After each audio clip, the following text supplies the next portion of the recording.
8절에서 11절까지입니다. 요한계시록 2장 8절에서 11절까지요. 서머나 교회 사자에게 편지하라. 처음이요 마지막이요 죽었다가 살아나신 이가 이르시되 내가 내 사랑과 공주를 알거니와 실상 내가 미워한 자니라. 같이 유대인이 아는 자들의 기라고 알거니와 실상 유대인이 아니요 사탄의 자니라.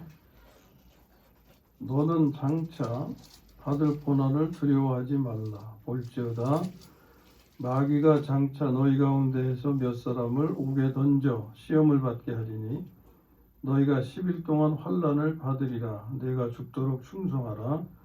그리하면 내가 생명의 관을 내게 주리라. 비 있는 자는 성령이 그에게 하시는 말씀을 들을지어다. 이기는 자는 둘째 사망의 해를 받지 아니하리라. 아멘.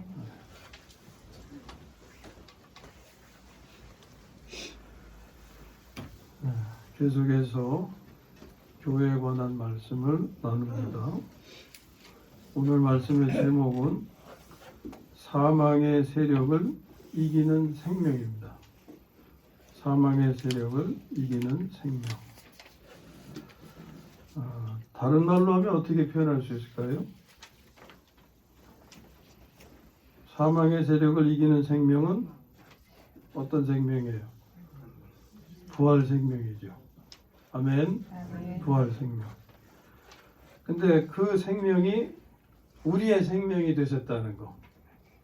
골로새서 3장 4절인 거예요. 우리의 생명이신 그리스도. 이게 말씀하죠. 우리의 생명이신 그리스도. 그럼 자신 가슴에 손을 얹고 보세요. 여러분 안에 주님이 생명으로 계시는가? 손을 얹고 보세요. 한번 신임이라도 해봐요. 신임이라도. 하나님 말씀은 그리스도가 우리의 생명이시다라고 말씀하세요. 그렇게 믿으시기 바랍니다. 자, 그럼 여기서 이제 질문을 하나 드리겠는데, 뭐 전에도 드렸던 질문인데, 그리스도는 믿는 것입니까? 사는 것입니까? 우리는 이것 아니면 저거 이것에 익숙하죠. 예수님이 소경 보고서 소경 볼 제자들이 누구의 죄니까 물었죠. 부모님의 죄니까 본인의 죄입니까? 그랬더니 예수님 뭐라고 그러셨어요? 누구의 죄도 아니다. 하나님께서 그에게 하실 일이 있어서 그렇다. 그랬죠. 그러니까 yes, no 이것 아니면 저거 그게 아니죠. 그것처럼 그리스도는 믿는 것입니까? 사는 것입니까? 할 때 물론 답은 둘 중에 하나를 택하는 걸로 주어지지만 우리는 알아야 될 것은 그리스도는 믿는 대상이며 사는 생명입니다. 아멘? 이렇게 아셔야 돼요. 한번 따라해 보세요. 그리스도는 믿는 대상이며 사는 생명입니다. 이게 정확히 하는 거예요. 그리고 예수님을 믿어서 그분을 생명으로 모시게 되죠. 그 다음엔 살아야 되는 거예요.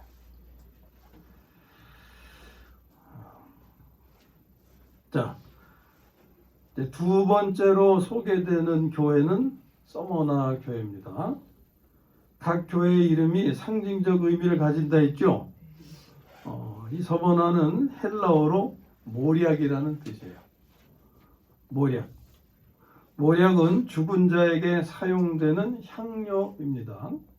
예수님께도 사용이 됐었는데 요한복음 19장 39절 40절 보면 일찍이 예수께 밤에 찾아왔던 니고데모 아시죠? 니고데모도 모략과 침향 섞은 것을 가지고 온지라. 이에 예수의 시체를 가져다가, 그러니까 예수님 장사 지내려고 준비해서 온 거예요. 예수의 시체를 가져다가 유대인의 장례법대로 그 향품과 함께 세마포로 쌌더라. 여기서 모략은 이제 죽은 자에게 사용되는 향료임을 알게 되는데, 그래서 이 상징적인 의미는 고난입니다. 고난. 그래서 서머나 교회는 고난받는 교회를 상징해요. 그래서 서머나 교회 편지하라고 하셨죠. 여기 서머나 교회 편지하라는 것은 고난받는 교회에 편지한 것입니다. 편지의 내용은 뭐냐면, 이제 이 내용을 우리가 이제 알게 되면 요약해서 말할 수 있는 건데, 사망의 환경이 너를 삼키려고 하니까 너는 그것을 이겨야 한다. 이게 편지의 내용이에요. 그럼 여기서 너는 누굴 가리켜요? 일단은 서머나 교회죠. 서머나 교회. 그 당시에 현존하고 있는 교회라고 그랬죠. 7교회는 소아시아에 흩어져 있던 교회 이름들입니다. 소아시아는 지금으로 말하면 터키 지역이에요. 그래서 터키 쪽으로 성지순례 많이 가죠.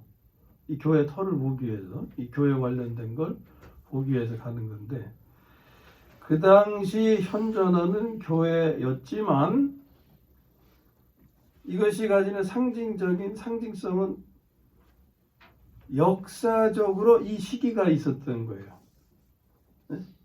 그게 언제냐면, 이 교회가 언제부터 핍박당합니까? 1세기 말부터 3세기 초까지. 그래서 그 사이에 네로 황제 잘 아시죠? 아주 유명하죠. 네로. 예? 네로. 로마의 황제. 기독교를 핍박하고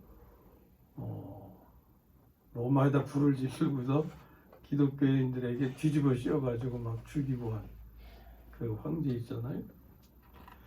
그 시기가 핍박받는 시기였는데, 그러다가 이제 그 핍박이 끝나는 때가 언제냐면 AD 313년인가, 그 로마의 콘스탄틴 대제 아시잖아요. 콘스탄틴 대제가 기독교를 국교로 받아들이죠. 국교로. 그래서 이제 핍박이 끝나고 평화로운 시대가 이어지게 돼요.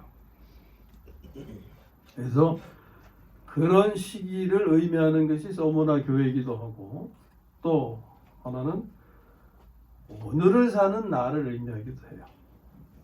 그러니까 이 서머나 교회가 몇 가지 면을 지금 나타내니까 세 가지. 첫째는 그 당시에 현존하는 교회 상황. 두 번째는 역사적으로 두 번째 시기에 핍박받는 시기의 교회. 그 다음에 오늘을 사는 나. 그러니까 오늘을 사는 나에게도 핍박의 여지가 있을까요? 없을까요? 신앙생활의 과정에 핍박의 기간이 있어요? 없어요? 있죠. 그래서 이 말씀을 들으실 때 보면은 나의 상황, 오늘 내가 처한 상황에 관한 말씀으로 깨달아지기도 하는 면이 있어요. 그래서 잘 들으시기를 바랍니다. 그 세 가지를 다 한꺼번에 이렇게 저렇게 말씀드릴 수는 없고, 말씀을 따라서 이제 전해드릴 때, 이것이 오늘의 처한 나의 상황에 이런 면이겠구나, 이구나, 이렇게 이해하시면 됩니다. 고난받는 교회가 처한 것은 사망의 환경입니다. 이는 사망의 세력이 환경을 지배해서 교회를 죽이고자 하는 거예요. 사망의 세력은 누가 장악하고 있는 겁니까? 사탄 또는 마귀. 사탄과 마귀는 서로 다른 존재가 아니에요. 동일한 존재, 다른 이름입니다. 근데 사탄으로 쓰여지기도 하고 또 마귀로도 쓰여지기 때문에 같이 말씀드리는 거예요. 본문에도 보면 마귀가 감옥에 집어넣는다 뭐 이런 것도 있잖아요. 이 사탄 또는 마귀가 이 사망의 세력인데, 이것이 환경을 지배할 때 죽이는 역사로도 나타난다 그 말이에요. 그래서 핍박이 있고 순교가 있는 거잖아요. 자, 그러면 이제 서머나 교회가 처한 사망의 환경은 어떤 것이었냐 보면은 이제 세 가지로 말씀하시는데 첫 번째는 환난과 궁핍. 환난과 궁핍이라고 하는 이 사망의 세력이 형성한 환경이죠. 이것이 교회를 죽이려고 했던 겁니다. 여기서 환난과 궁핍을 이해하려면 그 뒤에 이어서 부요함에 대해서 말하죠. 내가 네 환난과 궁핍을 알지만 너는 실상은 어떤 자? 부요한 자다. 이 부요함의 의미가 뭔지를 알아야 이해할 수가 있어요. 그래서 부요함과 관련해서 이해해야 하는데 여기 부요함은 무엇을 의미하는 걸까요? 눈치가 빠르신 분은 또 찾을 수가 있어요. 우리가 무엇으로 부요해야 됩니까? 주님으로 부요해야 되죠. 그죠? 그리스도로 부요해야 되죠. 그리스도에 대해서 지금 어떻게 말씀해요? 이 서문학교에 편지하시면서 말씀하시는 분이 어떤 분이라고 그랬어요? 처음이며 마지막이요 죽었다가 살아나시니 그랬잖아요. 이게 각 교회 때마다 그리스도에 대해서 어떤 그리스도인지를 우리에게 알려주고 있어요. 이 서문학교에서는 우리가 알아야 될 그리스도는 이런 그리스도예요. 처음이며 마지막이시고 죽었다가 살아나신 이로 알아야 된다는 말이에요. 그분을 내가 소유할 때 나는 부요한 자가 되는 거예요. 그러니까 이 환난과 궁핍이라는 것은 부요함이 부족하기 때문에 부요함이 없기 때문에 이런 일을 당하는 거예요. 그래서 이런 일에서 우리가 이기는 것은 부요함으로. 자, 그럼 먼저 이제 환난에 대해서 이해가 필요한데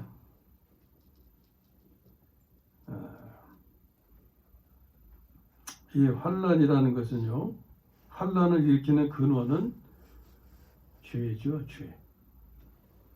죄는 사탄과 마귀의 화신이라고 할 수가 있어요. 죄에 대한 이해는 이미 다 우리가 거쳐왔잖아요. 이제 죄에는 액션 있고 펄슨 있고 이거 다 구분해서 말씀드렸잖아요. 여기서 죄는 펄슨을 가리키죠. 악한 자, 사탄 또는 마귀. 이 죄가 세상에 들어왔다고 로마서 5장에서 말씀하잖아요. 세상에 들어왔어. 왜? 아담이 범죄함으로 통로가 되어서 들어온 거죠. 그래서 한 사람의 범죄로 인하여 죄가 세상에 들어오고 그렇게 말씀하잖아요. 이 죄가 세상에 들어오면서부터 시작된 게 환난이다 그 말이에요. 이것이 원죄라 그랬죠. 원죄. 그리고 환난은 원죄로부터 비롯된 거예요. 자, 베드로전서 2장 11절에 이런 말씀이 있어요. 사랑하는 자들아, 하나님의 백성들에게 이르시는 말씀이죠. 사랑하는 자들아, 거류민과 나그네 같은 너희를 권하노니. 무슨 뜻이에요? 거류민은 잠깐 거하는 사람이죠. 거류민. 외국 사람이 우리나라에 와서 거하면 거류민이죠. 나그네는 또 지나가는 사람이죠.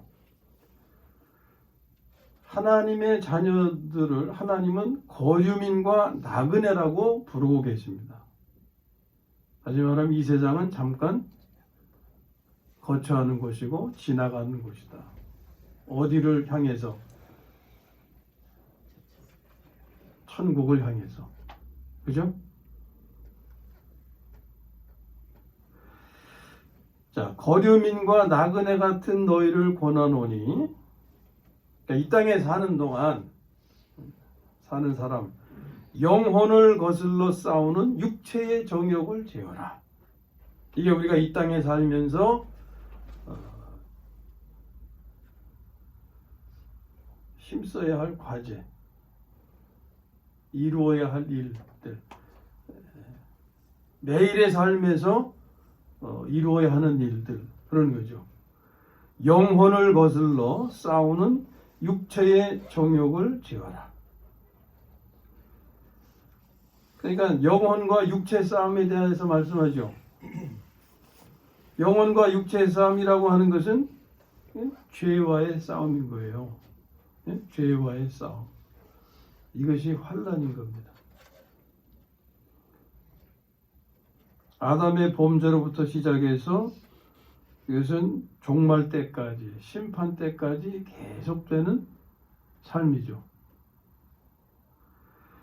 영혼과 육체의 싸움은 먼저 내 안에서 벌어지는 일들입니다. 이것이 밖으로 표출될 때 이제 물리적 다툼으로 나타나는 거예요. 핍박으로, 순교. 자, 어떻게 보면요, 오늘 우리의 상황이 이 환난의 상황이라고 할 수 있어요. 자, 이제 다음 달이면 뭐가 있어요? 대통령 선거가 있어요. 대통령 선거 잘 뽑아야 되잖아요. 예? 잘못하다가는 무속이 모든 걸 삼켜버릴 수가 있어요. 예? 이게 지금 우리가 직면한 환난이라고 할 수 있어요. 무속을 신봉하는, 신앙하는 그런 부류들이 나라를, 사회를, 모든 삶을 지배해봐요.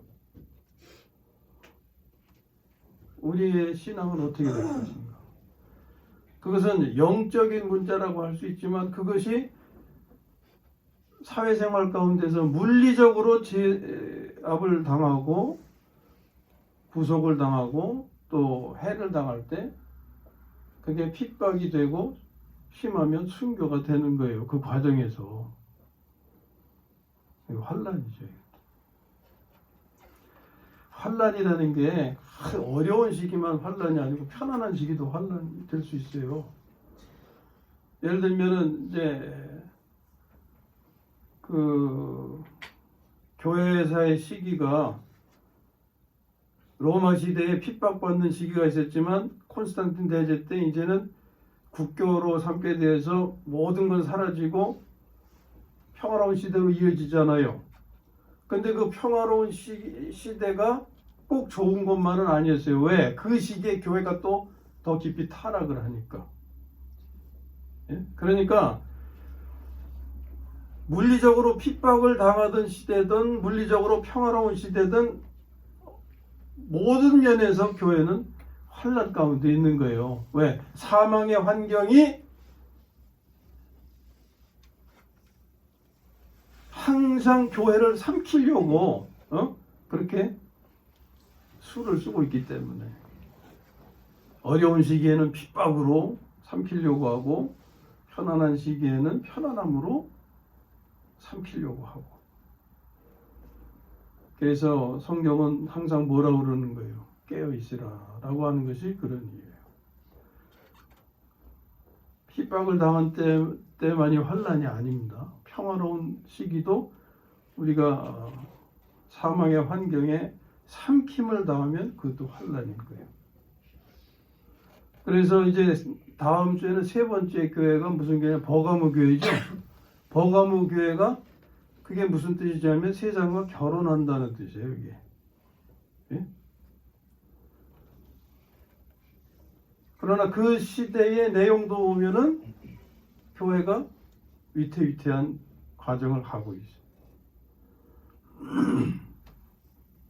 자, 환난에 대해서 그 정도 이해하시고, 그 다음에 궁핍에 대해서 말씀하는데, 궁핍은 가난함이죠. 이것은, 이 가난함이 의미하는 것은 하나님이 주신 모든 것을 빼앗겨서 자기 것이 없는 상태를 의미하고 있어요.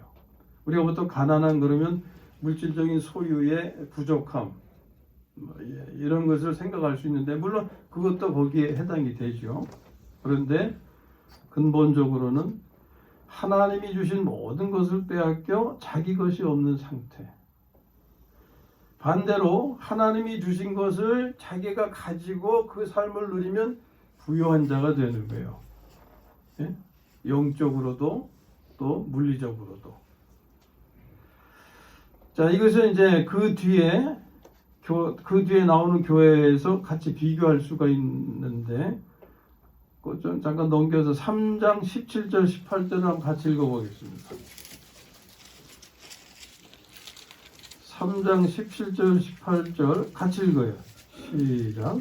네가 말하기를 나는 부자라 부여하여 부족한 것이 없다. 나 내 본거한 것과 가련한 것과 가난한 것과 눈먼 것과 벌거벗은 것을 알지 못하는도다. 내가 너를 원하노니 내게서 불로 연단한 금을 사서 부여하게 하고 흰옷을 사서 입어 벌거벗은 수치를 보이지 않게 하고 안약을 사서 눈을 발라보게 하라. 아멘. 이게 7번째 교회 라오디게아 교회의 상황 형편이었습니다. 이런 이제 자세한 내용 그때 가서 이제 우리가 대하기로 하고, 여기서 필요한 것은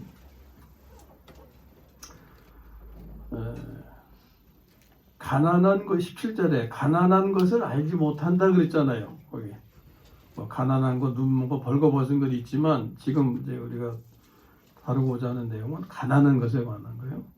내가 가난한 것을 알지 못한다. 반면에 어떻게 생각하고 있어요? 자신을 부유한 자라고 생각하고 있죠. 네? 가난한 자인 것을 알지 못한다. 이 무슨 의미냐? 자신이 사탄에게 강탈당한 자임을 모르는 사람은 자신이 가난함을 모르는 거예요. 그리고 오히려 자신을 부유하다고 생각하게 되죠. 그러니까 이런 것을 알려면은 성경의 곳곳의 말씀들을 우리가 알 필요가 있습니다. 자, 사람은 사탄에게 강탈당한 자인 것을 알려주는데, 그게 마태복음 12장 28절 29절에서 보게 돼요. 들어보세요. 예수님 말씀입니다. 내가 하나님의 성령을 힘입어 귀신을 쫓아내는 것이면 하나님의 나라가 이미 너희에게 임하였느니라. 이게 누구 상태에 대한 거예요? 돼지의 상태예요? 사람의 상태예요? 사람의 상태죠. 그죠? 사람의 상태가 어떻게 돼 있어요? 귀신을 쫓아내는 것이면, 그랬으니까 귀신이 잡혀 있다는 거죠. 네? 내 안에 귀신이 쫓겨날 때 내 안에 뭐가 이루어져요? 하나님의 나라가 임하게 되는 거예요. 그 다음에 말씀이 사람이 먼저 강한 자를 결박하지 않고서야 어떻게 그 강한 자의 집에 들어가 그 세간을 강탈하겠느냐. 결박한 후에야 그 집을 강탈하리라.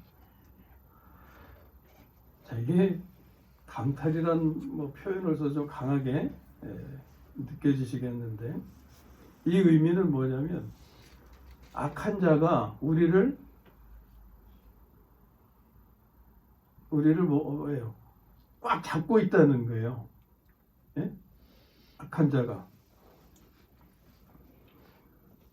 그래서 주님께서 우리를 악한 자의 손에서 이렇게 이끌어내셔야 되는데, 이끌어내시려면은 먼저 어떻게 해야 되느냐? 나를 사로잡고 있는 그 자를 먼저 어떻게 하셔야 돼요? 결박해야 되지 않겠냐 이거예요. 예? 결박해야 되지 않겠냐. 사람이 먼저 강한 자를 결박하지 않고서 어떻게 그 강한 자의 집에 들어가 그 세간을 강탈하겠느냐. 이건 비유로 표현하신 거죠. 어떤 사람이 뭘 좀 가져와야 되는데 그곳에 강한 자가 딱 지키고 있어서 가져오기가 어렵단 말이에요. 그럼 끄집어내려면 어떻게 해야 되냐? 그걸 지키고 있는 강한 자를 먼저 결박시켜 놔야 그 다음에 가지고 올 수 있지 않느냐? 그런 거예요. 우리가 강한 자로 표현된 악한 자, 사탄 마귀에게 꽉 잡혀 있어가지고 거기서 우리를 끄집어내시려면 먼저 그 놈을 결박하셔야 우리를 끄집어낼 수 있다. 이것은 우리가 사람이 사탄에게 강탈당한 자임을 알려주시는 말씀이다. 그러니까 자신이 할 수 있는 건 아무것도 없어요. 네? 자신이 할 수 있는 건 자기 스스로도 거기서 벗어나올 수 있는 능력이 없단 말이에요.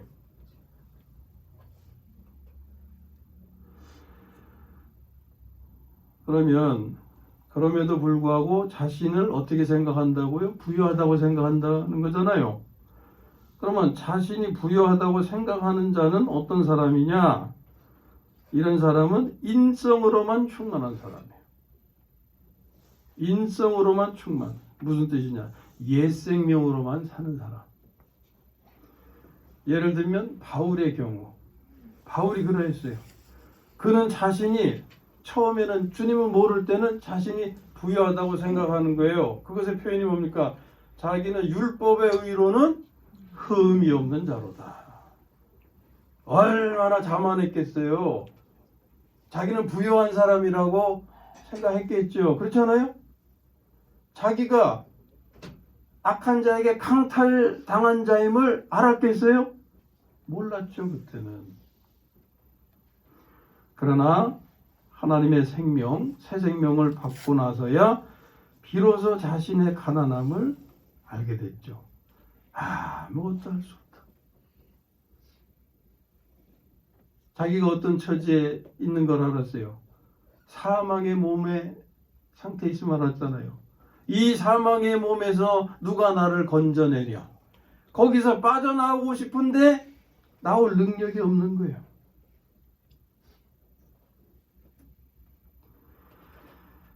이 세력을 이기는 길, 환난과 궁핍을 조장한, 그래서 나를 삼키려고 하는 이 사망의 세력, 이 사망의 환경을 이기는 길은 환난과 궁핍으로 교회 또는 나를 죽이려는 것을 이기는 길은 앞서 말씀드린 대로 자신이 부요한 자임을 깨닫는 것이다. 아멘. 자신이 부요한 자라는 것은 내가 그리스도를 소유한 자임을, 성경은 분명히 그리스도가 우리의 생명이 되셨다고 말씀하고 우리는 그 말씀을 듣고 믿는데, 믿으면 어떻게 해야 돼요? 그분은 처음이요 마지막이며 죽었다가 살아나신 부활하신 이 부활 생명, 죽은 자도 살리시는 능력으로 충만한 그분으로 살고자 해서 이 상황을 삼켜버려야죠. 오히려 그럼 이기는 거죠. 자신이 부요한 자임을 깨닫는 것, 자신이 처음이며 마지막이요 죽었다가 살아나신 이를 생명으로 가진 자임을 깨달은 자. 예?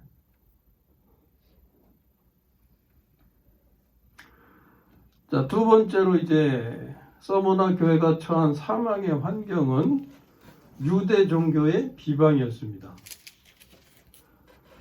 유대 종교의 비방. 이것이 교회를 죽이려고 한 거죠. 유대 종교는 거기 표현은 자칭 유대인이라고 하지만 뭐라고요? 사탄의 회당이다. 자, 예수님과 바울을 핍박하고 죽인 세력은 이방인들이었어요? 유대인들이었어요? 유대인들이었어요. 물론 죽인 손은 이방 로마가 죽였죠. 왜냐하면 유대인들은 죽일 권한이 없었어요. 로마만이. 그래서 로마에게 넘겨서 죽이도록 한 거죠. 오늘날 우리가 처한 사망의 환경은 역시 기독교입니다. 오히려 안 믿는 사람들보다는 기독교가 오히려 우리를 비방한다. 말씀에 그런 말씀이죠. 원수가 집안 식구다. 예? 핍박은 먼저 집안에서 오게 되죠. 그거와 같은 거예요. 종교는 사탄이 장악하고 지배하고 있음을 성경이 알려주시는 말씀 한 구절 보면 갈라디아서 1장 4절에 그리스도께서 하나님 곧 우리 아버지의 뜻을 따라 이 악한 세대에서 우리를 건지시려고 우리 죄를 대속하기 위하여 자기 몸을 주셨으니 예수 그리스도의 십자가의 구속은 우리를 구원하기 위함인데 어디서? 이 악한 세대에서. 이 악한 세대라고 하면은 바로 그 당시에 종교적인 환경, 유대교를 뜻하는 거예요. 오늘 하나님께서 우리를 이 악한 세대에서 구하시려고 십자가의 구속을 적용하시는데 이 악한 세대가 어디냐? 안 믿는 그런 세계에도 물론 해당이 되지만 그 이전에 먼저 기독교라고는 환경이 먼저 우리를 죽이는 세력으로 역사한다 그 말이에요. 그걸 아셔야 되겠다는 거예요. 그 다음에 세 번째로 서머나 교회가 처한 사망의 환경은 감옥에 던져져 시험을 당하는 것이었는데 이것이 교회를 죽이려고 했어요. 이것은 10일 동안 겪는다고 했죠. 10일이라고 하는 기간, 숫자로 표현되어 있는데 이것은 상징성을 가지고 있어요. 열이라고 하는 것은 온전의 의미를 표현합니다. 10계명, 11조 뭐 이런 식으로. 근데 10이라고 하는 것은 짧은 기간을 의미해요. 온전하게 겪지만 짧게 끝난다. 이런 기간이. 자, 이 감옥과 관련해서 먼저 바울이 옥에 갇혔죠. 바울이 옥에 갇혔는데 현실적으로 진짜 감옥에 갇혔어요. 예? 몸이 실제로 감옥에 갇혔습니다. 그러나 다른 한면으로 영적으로도 감옥에 갇혀 살았습니다. 그 감옥이 바로 그가 표현한 사망의 몸이죠. 사망의 몸은 영적 감옥이었어요. 그에게 복음을 전하다가 실제적으로 감옥에 갇힌 것은 육체가 갇힌 거고, 예? 그러니까 우리가 감옥은 두 가지 면에서 이해를 해야 되는 거예요. 오늘 우리가 복음 전파하다가 감옥 가는 일은 그런 경우가 있을 수도 있지만 일반적인 게 아니잖아요. 예? 지금 우리의 시대, 우리의 상황, 나의 상황은 그렇다고 우리에게 감옥이 없느냐? 아니다. 영적인 감옥이 있다 그 말이에요.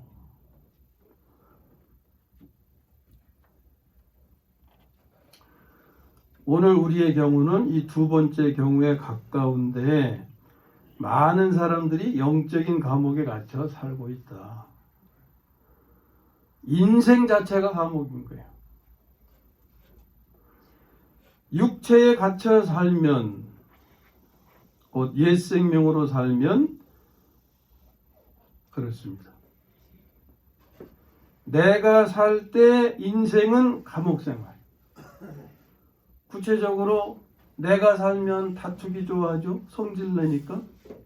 예? 교만하니까 좋아할 리가 없죠.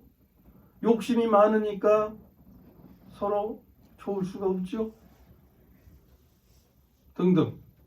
미워하고 뭐 많잖아요. 내가 살 때, 옛 생명으로 살 때, 타락한 본성으로 살 때 인생은 감옥 생활 되는 거예요. 그것을 우리는 뭐 죽을 맛이라고 그러나, 예? 사망의 몸이 의미하는 게 죽을 맛입니다. 그 삶이. 그런데 그리스도께서 사실 때 인생은 해방된 삶을 살게 되는 것입니다. 그래서 바울이 이제는 내가 사는 것이 아니요 오직 내 안에 그리스도께서 사신다 그랬죠. 해방을 지금 맛본 상태예요. 그러나 여전히 그는 육체 가운데 살아야 했어요. 예? 그래서 그 다음에 말씀이 뭡니까? 이제 내가 육체 가운데 사는 것을, 내가 예수님을 믿었다고 해서 육체 감옥에서 벗어날 수는 없는 거예요. 그러나 비록 육체 가운데 인생 감옥 가운데 살지만 주님을 알게 된 이후부터 어떻게 변한 거예요? 자유로운 삶을 살게 되었다. 갈라디아서 2장 20절. 이제 내가 육체 가운데 사는 것은 나를 사랑하사 나를 위하여 자기 자신을 버리신 하나님의 아들을 믿는 믿음 안에서 산다. 그랬어요. 그래서 그는 그리스도로 인해서 하나님께 감사한다고 했습니다.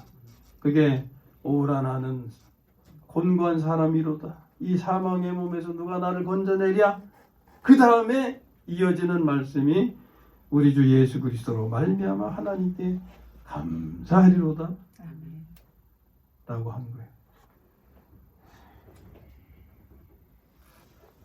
해방되었으니까. 그리고 이어지는 말씀이 또 뭐냐면 그리스도 예수 안에서 결코 정죄함이 없나니. 왜? 생명의 성령의 법이 너희를 죄와 사망의 법에서 해방했기 때문에. 그리스도를 통해서 이 인생 감옥에서 해방된 자유된 삶을 얻었기 때문에 막 기뻐서 탄성을 지르고 있는 거죠. 하나님께 감사하면서.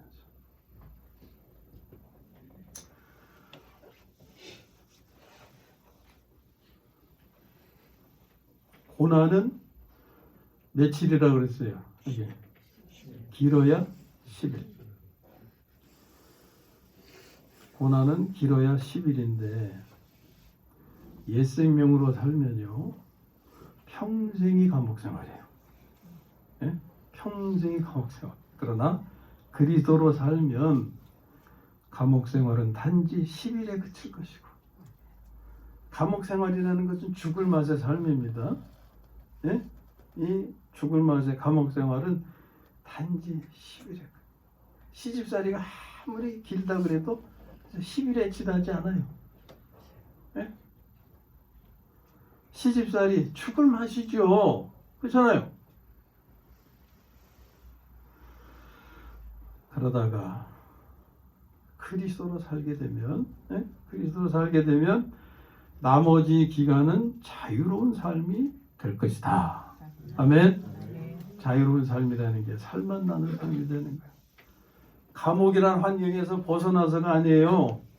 감옥이란 환경은 똑같아요. 똑같아. 그런데 내가 달라진 거지. 어떻게? 전에는 내가 살았는데 이제는 내가 사는 것이 아니요 내 안에 생명 되시는 그리스도께서 사시는 삶으로 바뀌어지니까 고난은 10일로 그냥 끝나버리는 거지. 10일로 끝나고 나머지는 그냥 자유로운 생활, 주님 안에서 기쁨을 누리는 생활. 자, 지금까지 고난받는 교회, 나의 상황에 대해서 말씀을 나눴어요. 다시 기억해보면, 첫째는 사망의 세력이 환난과 궁핍으로 죽이려고 하는 것, 그것이 고난받는 교회 상황이라고 그랬죠. 두 번째는 사망의 세력이 종교, 기독교의 비방으로 죽이려고 하는 것. 그리고 세 번째는 사망의 세력이 감옥에 던져 시험을 당하게 함으로 죽이려고 하는 것.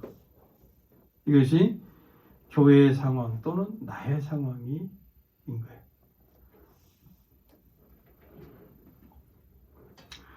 자, 이어서 주님은 고난받는 교회에 요구하시는 것이 있으신데 그것은 죽도록 충성하라는 겁니다. 왜? 생명의 관을 주시고자 하기 때문에. 생명의 관은 생명의 면류관이죠. 네? 생명의 면류관. 자, 그러면 어떻게 죽도록 충성할 수 있는가? 그게 이제 열쇠와 연결되는 거예요. 앞에서 이 교회에 대한 말씀 이전에 예수님께서 뭘 가졌다고 그랬었어요? 사망과 음부의 열쇠를 가졌노니. 이게 모든 상황을 이길 수 있는 키인 거예요. 그 열쇠는 그리스도라고 그러셨잖아요. 예? 그리스도. 이 열쇠를 사용함으로 우리는 죽도록 충성할 수 있게 되는 겁니다. 그것은 바로 그리스도로 사는 거예요. 그리스도는 처음이며 마지막이요 죽었다가 살아나시니 이는 항상 살아계신 분으로서 부활 생명이신 분, 곧 사망의 세력을 이기신 분, 그 그리스도로 살 때 우리는 죽도록 충성할 수 있는 삶을 감당케 되는 거죠. 그러니까 이 말씀을 보면요, 이 고난받는 교회가 고난받는 것, 교회만이 아니고 내가 고난받는 과정이 필요한 것은 바로 이것을 위해서다. 이것이라는 것은 그리스도 또는 나가서 하나님을 알게 하시기 위해서. 그 그리스도가 어떤 그리스도냐? 하나님이 어떤 하나님이시냐? 그래서 시편은 이렇게 고백하잖아요. 내가 고난당한 것이 내게 유익이라. 욥은 고난 후에 뭐라 그랬어요? 하나님을 이제는 눈으로 알게 되었습니다. 눈으로 뵈듯이 알게 되었습니다. 전에는 귀로만 들어서 알았는데, 지식으로만 알았는데 이제는 생명으로 알게 되었습니다. 무엇이 그를 그렇게 업그레이드, 깨닫게 한 거예요? 고난의 과정이.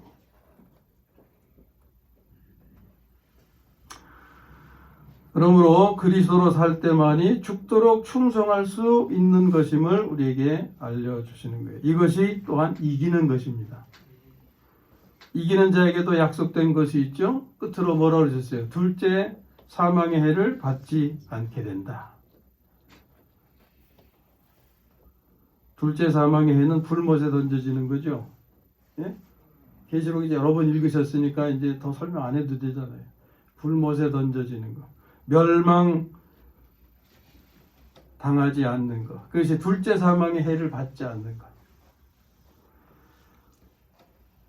자, 이제 이런 말씀을 나누면서 우리가 아셔야 되는 것은 지금 앞에서는 말씀하시는 분이 그리스도로 그리스도가 하시는 말씀이고 그 다음에 끝나는 말씀은 성령이 하시는 말씀으로 끝나죠. 그래서 지난번에 뭐라 그랬어요? 성령이신 그리스도 이렇게 표현했잖아요. 그걸 이제 합쳐서 그러니까 말씀하시는 분 성령이신 그리스도로 사는 것이 문제를 극복하는 것이고 그 삶 자체가 상급이다 하는 것을 알아야 합니다. 말씀하시는 분은 우리의 생명이신 분, 우리의 생명이신 분으로 사는 것이 바로 직면한 문제를 극복하는 것이고 그 자체가 바로 상급이다 하는 것을 알게 됩니다. 이렇게 사는 사람이 이기는 자이고 약속을 받는 자다. 아무쪼록 항상 살아계시며 부활 생명이신 그리스도로 살아서 교회를 또는 나를 고난으로 죽이고자 하는 사망의 세력을 이김으로 생명의 면류관을 받으시고 둘째 사망의 해를 받지 않게 되시기를 주님의 이름으로 축원합니다. 찬송